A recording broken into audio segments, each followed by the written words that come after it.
ඔයාගේ වත්තේ තියෙන දෙහි ගහේ තාම ගෙඩි එන්න පරක්කුද? එහෙනම් මෙන්න මේ ටිප්ස් ටික කරලා බලන්නකෝ.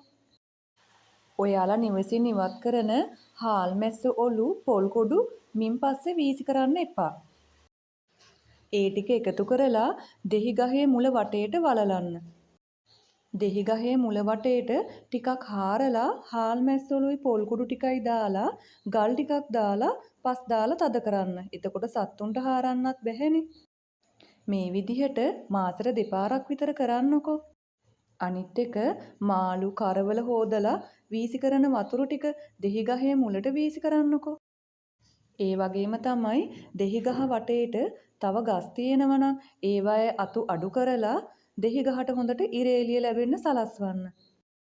ඊට පස්සේ දෙහි අතුවල පොල්ලෙලි ටිකක් එල්ලන්න. මේ විදිහට ටික කාලයක් ගහ ආදරෙන් බලා ගන්නකො මාස කිහිපයක් ඉක්මනටම ප්‍රතිඵල ලැබෙයි. වීඩියෝ එක හොඳයි නම් ලයික් එකක් දාන්න, පේජ් එකත් ෆලෝ කරලා තියාගන්න.